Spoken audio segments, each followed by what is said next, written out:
اور اللہ نے فرمایا مجھے میری عزت کی قسم جنت الفردوس میں بخیل داخل نہیں ہو سکتا۔ اور اللہ شیطان کہتا ہے کہ مجھے عبادت گزار بخیل سے کبھی ڈر نہیں لگا کہ اس کا بخل اسے ضرور جہنم میں پھینکے گا۔ نافرمان سخی سے ہر وقت ڈرتا رہتا ہوں کہ اس کی سخاوت کب اسے جنت میں پہنچاتی۔ اپنے سامری کا نام تو سنا ہوا ہے، قرآن میں بھی ہے، جس نے موسیٰ علیہ السلام کی قوم کو گائے کے بچے کی پوجا پہ لگا دیا، بچڑے کی۔ اللہ نے کہا سب کو قتل کرو، سارے پکڑے گئے، قتل کیے گئے۔ سامری بھی آ گیا، موسیٰ علیہ السلام نے کہا قتل کرو، جبریل آ گیا۔ موسیٰ، اللہ تعالیٰ کہہ رہے ہیں اسے قتل نہ کرو، یہ اپنی موت آپ مرے گا۔ تو موسیٰ علیہ السلام کہنے لگے جو سارے کفر کا سبب بنا اسے کیوں چھوڑ رہے ہیں؟ تو اللہ تعالیٰ نے کہا سخی ہے، سخی کو قتل کرنا مجھے اچھا نہیں لگتا، چھوڑ دو، اپنی موت آپ مر جائے گا۔ کافر کو سخاوت قتل سے بچا گئی، جب ایمان والا کوئی مرد عورت سخی ہوگا تو اللہ کی بارگاہ میں کیسے اونچے مرتبے لے کر جائیں۔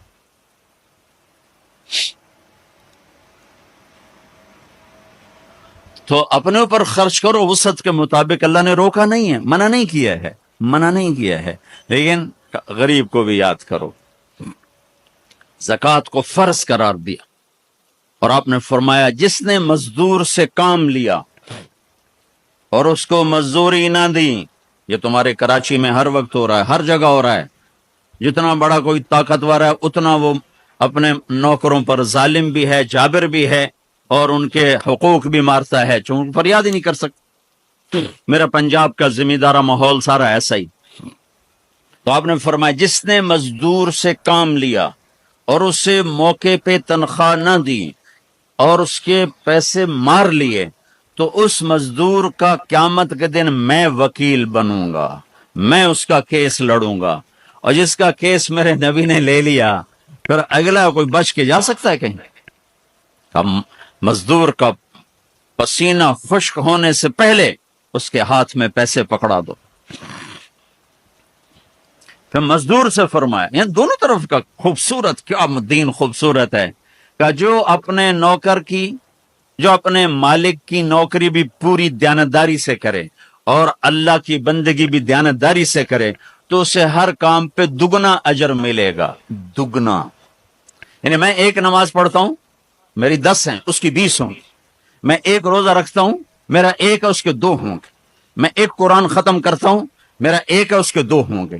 ایک طرف اپنے مالک کے ساتھ دیانتداری سے نوکری کر رہا ہے اور ایک طرف اپنے اللہ کے ساتھ دیانتداری سے بندگی کر رہا ہے، دگنا اجر ہو جائے گا۔ تو مال خرچ کرنا یہ تیسری بنیاد۔ چوتھی بنیاد ہے روزہ۔ لا الہ الا اللہ یہ کلمہ تعارف ہے، کلمہ معرفت ہے۔ نماز اس تعارف کو محبت میں بدلنے کا ذریعہ ہے۔ زکوٰۃ، لا الہ الا اللہ یہ تعارف ہے۔ نماز یہ تعلق پیدا کرتی ہے، زکوٰۃ یہ محبت پیدا کرتی ہے، اور روزہ یہ عشق پیدا کرتا ہے۔ یہ یوں ترتیب چل رہی ہے، ایسے سے ایک دم حج پہ ہم چڑھ جاتے ہیں، یہ پچھلی سیڑھیاں طے نہیں کرتے، جیسے جاتے ہیں ویسے ہی واپس آ جاتے۔ تو لا الہ الا اللہ محمد رسول اللہ یہ تعارف کا کلمہ ہے، تعارف ہو رہا ہے، پہچان ہو رہی۔ جیسے میرا باپ کا ایک تعارف ہو رہا ہے، چہروں سے ہم پہچان رہے ہیں ایک دوسرے کو، کسی کو ہم نام سے پہچانیں گے، پھر ملتے رہیں گے تو تعلق بن جائے گا، ایک دوسرے پر خرچ کریں گے تو وہ محبت بن جائے گی۔ تو لا الہ الا اللہ محمد رسول اللہ یہ کلمہ معرفت ہے، پہچان۔ نماز اس معرفت کو تعلق میں بدلتی ہے، اور پھر زکوٰۃ اس تعلق کو محبت میں بدلتی ہے۔ پھر محبت کو آگے پروان چڑھا کے عشق تک پہنچانا ہے تو اس کے لیے بھوکا پیاسا رہنا اس کا لازمی امر ہے۔ تو اس کے لیے روزہ رکھا گیا کہ روزے رکھ، اللہ کے لیے بھوکا بھی رہے اور پیاسا بھی رہے۔ اب یہ بھوک اور پیاس مل کر اس کے اندر ایک عشق کی آگ لگاتی ہے، پھر یہ عشق مجبور کرتا ہے کہ محبوب کو دیکھوں تو صحیح، اس کا دیدار تو کروں، اور نہیں تو اس کے گھر کا دیدار کروں، کہیں تو نظر آئے، کہیں تو کوئی آثار دیکھوں۔ تو پھر اس کے لیے بلایا گیا کہ اب آؤ والہانہ عاشقانہ مجنونانہ، چونکہ جو عاشق ہوتا ہے وہ زیب و زینت سے بے نیاز ہوتا ہے، وہ تو دیوانوں کی طرح آتا ہے، لہذا کہا بھائی دیوانوں کی شکل بناؤ، ٹوپی اتار دو، خوشبو پھینک دو، کنگھی پھینک دو، کفن پہن لو، جوتا بھی ایسا ہو کہ صرف تمہیں گرمی سے بچائے، سردی سے بچائے، اور آؤ میرے گھر کی طرف۔ کراچی میں کہا تضرعا و خفیہ، مجھے یاد کرنا ہو تو آہستہ آہستہ، شور نہ مچایا کرو۔ اور جب بیت اللہ میں بلایا، قال عجب ثج، شور مچاتے ہوئے آؤ، کہ دیوانے شور مچاتے ہوئے پہچانے جاتے کہ دیوانہ ہے، بڑا سنجیدہ ہو تو بڑا عقل مند ہے، کہ نہیں وہاں عاشق بن کے جانا ہے، عاشق ہوں میں عشق کما میں، یہ میری زبان کی شاعری ہے، تمہیں مزہ آئے نہ آئے مجھے مزہ لینے دو۔ عاشق ہوں میں عشق کما میں، دل رکھیں وانگ پہاڑاں ہو، سہ سہ بدیاں ہزار غلامیں، کر جانے باغ بہاراں ہو، منصور جے چک سولی دیتے، جڑے واقف کل اسراراں ہو، سجدیں سر چائیں نہ باہو، توڑے کافر کہن ہزاراں ہو، عاشق سوئی حقیقی جیڑا قتل معشوق دے مننے، سر نو جوڑے تے مکھ نہ موڑے، ہمیں 100 تلواراں کھنے، سچا عشق حسین علی دباہو، سر دتے تے روز نہ بھنے۔ یہ حج ہے، یہ حج ہے۔ ابا الحب ان یخفا وقد کم کتمتہ فاصبح عندی قد اناخ وطنبا۔ یہ ایک لڑکی بیت اللہ کا طواف کر رہی تھی اور یہ شعر پڑھ رہی تھی، اذا شد شوقی ہام قلبی بذکرہ وان رمت قربا من حبیبی تقربا۔ اور جنید بغدادی طواف کر رہے اور ان کے کانوں میں شعر پڑے، اور شعروں کا ظاہر بڑا جب ہے کہ میں نے تو محبت کو بہت جھٹکے دیے، بہت اپنے آپ کو بچایا، پر عشق نے میرے دل میں ڈیرے ڈال دیے اور خیمے کاٹ دیے، تنابیں کس دیں، مجھے کہیں کا نہ چھوڑا، مجھے کسی کا نہ چھوڑا، میں ایک ہی کی ہو کے رہ گئی۔ جب اس کا خیال آتا ہے تو میں پاگل ہو جاتی ہوں، جب وہ نظر آتا ہے تو میں ہوش میں آتی ہوں۔ تو وہ جنید بغدادی کہنے لگے، او لڑکی، او لڑکی، بیت اللہ میں کیا کہہ رہی، کیا کہہ رہی؟ تو اس نے دیکھا اور ہنس پڑی، لولا التقى لم اهجر عن طيب الوطن۔ کیا سمجھے ہو، میری بات کو غلط سمجھے ہو، مجھے میرے رب کا عشق رات کے اندھیرے میں یہاں لایا، میں کسی اور کی بات نہیں کر رہی۔ پھر کہنے لگی تم کس کا طواف کر رہے ہو؟ تو جنید کہنے لگے بیت اللہ کا۔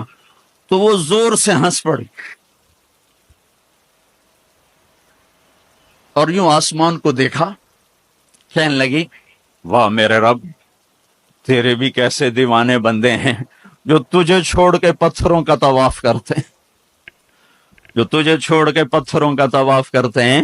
جنید فرماتے میں تو بے ہوش ہو کے گر گیا، جب ہوش آیا تو وہ بچی جا چکی تھی۔ تو لا الہ الا اللہ محمد رسول اللہ پہ محنت تعارف، نماز پہ محنت تعلق، مال کا خرچ کرنا محبت، روزے رکھنا عشق، اور حج پھر وصال ہے، ملاپ ہے، ملاقات ہے۔ دیکھو نا، کوئی عبادت کی شکل ہی نہیں ہے کہ ایک آدمی ننگے سر ہے، 2 چادریں پہنی ہوئی ہیں اور بیت اللہ میں چکر لگا رہا ہے، چکر لگا رہا ہے، چکر لگا رہا ہے۔ بھائی کیا کر رہے ہو، کیا کر رہے ہو؟ کہ اچھے کوٹھے تے چڑھ دیکھا، ابھا دیکھا لمحہ دیکھا، ڈٹھی دل کو دیواں ٹیکاں، سجن ملسم کے مر پوساں۔ یہ طواف ہے کہ میں تو کبھی دائیں دیکھتی ہوں، کبھی بائیں دیکھتی، کبھی آگے کبھی پیچھے، کہیں میرا محبوب نظر آئے، نہ نظر آئے تو میں مر جاؤں گی، جان کی بازی ہار بیٹھوں گی۔ میں محبوب کی تلاش تیرے کوچے اس بہانے، مجھے دن سے رات کرنا، کبھی اس سے بات کرنا، کبھی اس سے بات کرنا۔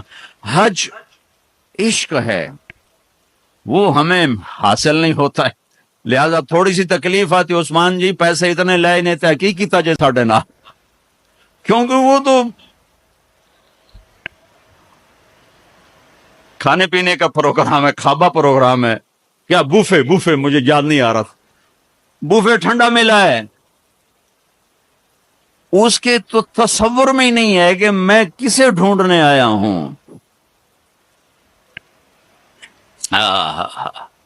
ایسا تو نہیں حسین بچوں سمیت نیزوں پہ چڑھ گئے تھے، ایک ام عائشہ بیٹھی کپڑا سی رہی تھی، سوئی گر گئی، تھوڑا سا اندھیرا نظر نہیں آ رہی، ہمارے نبی کمرے میں انٹر ہوئے تو آپ کے چہرے کے نور سے سوئی چمکنے لگی تو آپ نے سوئی کو اٹھایا ہے۔ یہ میرے نبی کا ظاہر ہے جو اللہ نے اتنا خوبصورت کر کے بنایا۔ پھر یہیں ہمیں زندگی کی خوبصورتی بھی ملی کہ زندگی خوبصورت ہو۔ زندگی خوبصورت ہوتی ہے رویوں کے ساتھ۔ پہلا رشتہ خامند اور بیوی ہے، پھر اولاد ہے، پھر آگے رشتے بنتے ہیں، ماں باپ ہیں، یہ سارے رشتے یہ اس زندگی سے بنتے ہیں جو میرے نبی ہمیں سکھا کر گئے۔ آپ بطور، چونکہ آپ نے باپ تو دیکھا نہیں، ماں کو دیکھا ہے، اور ماں کے ساتھ زیادہ عرصہ نہیں رہے، صرف 6 سال رہے ہیں، تو ماں کے ساتھ کیا ہونا چاہیے؟ ماں کے ساتھ سلوک ہوگا تو ماں دعا دے گی نا۔ باپ کی خدمت کرو گے تو باپ دعا دے گا نا۔ آنکھوں میں آنکھیں ڈال کے بات کرو گے تو زندگی، باپ کو تو نیند نہیں آئے گی، ماں کو تو نیند نہیں آئے گی۔ ماں باپ میں سلوک و اولاد لڑ کے بیٹھی ہو تو ماں باپ کو تو نیند نہیں آئے گی۔ بیوی بدتمیزی سے بات کرے تو خامند کے نیند اڑ جائے گی، خامند بدتمیزی کرے تو بیوی کی نیند اڑ جائے گی۔ تو یہ کہاں سے زندگی ملے گی؟ میرے نبی کے دروازے پر جاؤ، وہاں پتہ چلے گا کہ زندگی کیسے گزاری ہے۔ تو آپ نے اپنی اس تمنا کا اظہار کیا، کاش میری ماں زندہ ہوتی تو میں اس کی ایسی خدمت کرتا۔ میں عشاء کی نماز کے مصلی پہ کھڑا ہو کر ہاتھ باندھے سورۃ فاتحہ پڑھ رہا تھا، الحمدللہ رب العالمین۔ ادھر سے میرے گھر سے آواز آتی، محمد، میری ماں مجھے پکارتی محمد، تو میں نماز توڑ کے کہتا لبیک یا اماں، ماں جی میں حاضر ہوں، ماں جی میں حاضر ہوں۔ زندگی کو خوبصورت بنانے کا ماں باپ کے لیے طریقہ کہ اولاد ماں باپ کی آنکھوں کی ٹھنڈک بنے۔ یہ بچے ہمارا سب سے قیمتی سرمایہ، اور انہی پر سب سے بڑا ظلم ہوتا ہے۔ سب سے بڑا ظلم ہے آج کے ماں باپ کا 3 سال کے بچے کو اسکول ڈالنا، سب سے بڑا ظلم ہے۔ وہ روتا ہوا جاتا ہے، روتا ہوا آتا ہے، اور ماں باپ سے اس کی محبت کی تار کٹتے جاتے ہیں، کٹتے جاتے ہیں، کٹتے جاتے ہیں۔ 7ویں سال میں وہ بدتمیز ہوا پڑا ہوتا ہے۔ اب مائیں پریشان ہیں، بچے بدتمیز ہیں، بچے بدتمیز ہیں، کیونکہ ماں نے گود نہیں دی۔ جو ٹائم ماں نے دینا تھا وہ دے دیا اسکول کو۔ اور ہمارے اسکول کاروباری ادارے ہیں، علمی ادارے نہیں ہیں، کاروباری ادارے ہیں۔ میرے ملک کا یہ روگ ہے کہ یہاں کا وکیل بھی کاروباری ہے، یہاں کا ڈاکٹر بھی تاجر ہے، یہاں کا وکیل بھی تاجر ہے، یہاں کا جج بھی بک جاتا ہے، اور یہاں کا اسکول اور کالج بھی کاروبار ہے۔ 3 سال کا بچہ جب ماں باپ سے دور ہوتا ہے، روتا ہوا جاتا، روتا ہوا آتا، تو وہ ماں باپ سے دور ہو جاتا ہے، اس کے اندر نفرت پیدا ہونی شروع ہو جاتی۔ سر اٹھا، جو ہی وہ سر نکالتا ہے تو وہ ماں باپ کا نافرمان ہو جاتا، بدتمیزی کرتا ہے، لڑتا ہے، جھگڑتا ہے، کیونکہ ماں اور باپ نے ٹائم نہیں دیا۔ اور پھر اس موبائل نے ہماری زندگی، گھر کی زندگی تباہ کر دی ہے کہ بچہ آ کر ماں سے بات کرتا ہے، ماں موبائل کو دیکھ کے بچے سے بات کر رہی ہوتی، وہ باپ سے بات کرتا ہے، وہ اپنے موبائل میں اور بچے سے بات کرتا ہے۔ یہ اس بچے کی عزت کو ذبح کر دینے والی بات۔ آنکھ سے آنکھ ملانا عزت دینا ہے۔ میرے نبی پاک صلی اللہ تعالی علیہ وسلم کی طرف جب جب کوئی آپ کو بلاتا نا یا رسول اللہ آپ سے، تو مثلا یہ ہماری مجلس ہے، ادھر بھی لوگ ہیں، ادھر بھی لوگ ہیں، اب مجھے کوئی ادھر سے بلائے تو میری تو اتنی گردن مڑے گی، کوئی ادھر سے بلائے میری اتنی گردن مڑے گی، لیکن میرے نبی پاک صلی اللہ علیہ وسلم کو ادھر سے جب کوئی آواز دیتا یا رسول اللہ، تو اب یوں نہیں کرتے تھے، ہاں جی دسو کی گل ہے، اب پورا یوں کرتے تھے ایسے۔ بولو میرے بھائی کیا بات، سبحان اللہ، اللہ اکبر۔ آپ کو ادھر سے کوئی بلاتا یا رسول اللہ، سب ایسے نہیں کرتے تھے، ہاں جی بولو، اب پورا ایسے مڑ کر پھر فرماتے جی فرمائیے کیا بات۔ اب عام لوگوں کے ساتھ یہ فرماتے تھے، ہم تو اپنی اولاد کے ساتھ یہ نہیں کرتے، بیوی خامند کے ساتھ یہ نہیں کرتے، خامند بیوی کے ساتھ یہ نہیں کرتے۔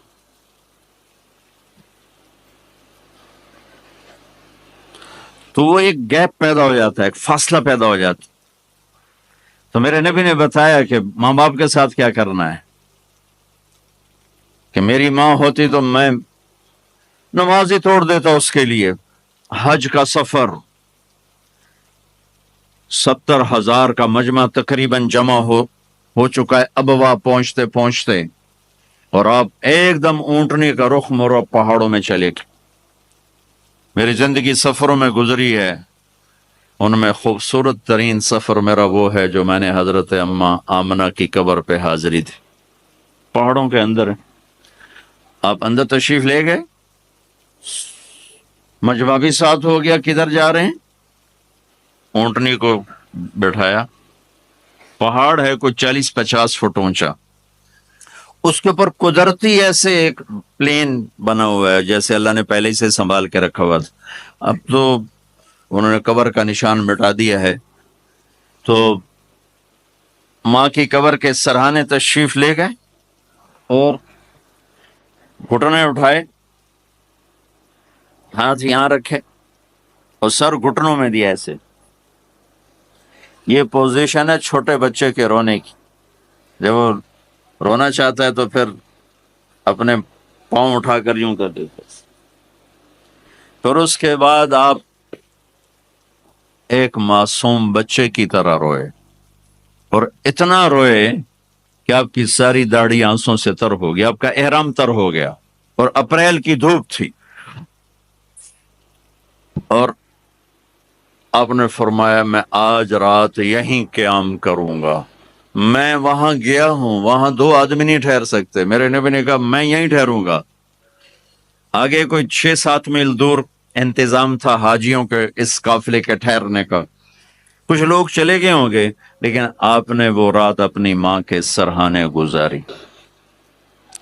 اور میں جب وہاں پہنچا تو مجھے چونکہ سیرت پڑھی تھی تو مجھے چشم تصور میں وہ نظر آ رہا تھا، حضرت آمنہ کی عمر صرف 25 برس تھی، اور ہارٹ اٹیک ہوا اچانک، بولا نہیں جا رہا، اور اللہ کے نبی ماں کو دیکھ کے گھبرا رہے ہیں کہ کیا ہوا، 6 سال کا بچہ پہلی موت دیکھ رہا ہے، وہ بھی ماں کی۔ تو مجھے ہارٹ اٹیک ہوا تو بولا نہیں جاتا، بلا رہے ہیں بولا نہیں جا رہا، آوازیں نکل رہی، تو بلا رہے ہیں ام ایمن بھی ساتھ ہے، آواز نہیں نکل رہی، لیکن بجھنے سے پہلے شمع کے جو بھڑکتی ہے 2 لفظ بولے، کل حی میت و کل جدید بال وقد ولدت طہرا۔ میرے بچے، ہر جوانی ڈھلتی ہے اور ہر زندگی موت کا نوالا بنتی ہے، مجھے لگتا ہے میرا وقت آ گیا ہے، لیکن میں ایک ایسے بچے کو چھوڑ کے جا رہی ہوں جو ساری دنیا کو پاک کر دے، پاکیزہ چھوڑ کے جا رہی ہوں۔ تو پتھروں میں ہی دبایا، کوئی کھودنے کا تو انتظام ہی نہیں تھا۔ تو جب پہاڑ سے نیچے اترے تو اللہ کے نبی نے ایک دم ہاتھ چھڑایا، دوڑ لگائی اور پھر پہاڑ پہ چڑھ گئے۔ تو ام ایمن آپ کی ماں ہے، دودھ پلا، 8 عورتوں نے میرے نبی کو دودھ پلا، ان میں ایک ام ایمن بھی۔ وہ جب پیچھے گئیں تو ایسا منظر تھا جس کو دیکھ کر شاید زمین بھی رو رہی ہوگی اور آسمان بھی اور ابوا کے پہاڑ بھی۔ آپ ماں کی قبر پر ایسے لپٹے ہوئے تھے، اپنے سینے کو پتھروں کے ساتھ، اور یوں دونوں ہاتھوں سے پتھر لیے ہوئے تھے۔ جب آپ ام ایمن قریب آئیں تو آپ سنا تو آپ فرما رہے تھے، ماں جی آپ کے سوا تو میرا کوئی نہ تھا، آپ بھی مجھے چھوڑ کے چلی گئیں، میرے لیے اب کس کی گود ہے؟ تو ام ایمن رضی اللہ عنہ نے اٹھانا چاہ کے، بیٹا اٹھو، تو آپ نے انکار کر دیا۔ تو میں نے کھینچ کے نیچے لائیں اور زبردستی لائیں اور اونٹنی پر بٹھایا، اور آگے 2 راتوں کا سفر تھا، وہ سب میرے نبی کے خاموش آنسوؤں سے آپ کا گریبان تر ہوتا گیا۔ اور آگے نہ کوئی خالہ ہے، نہ کوئی اور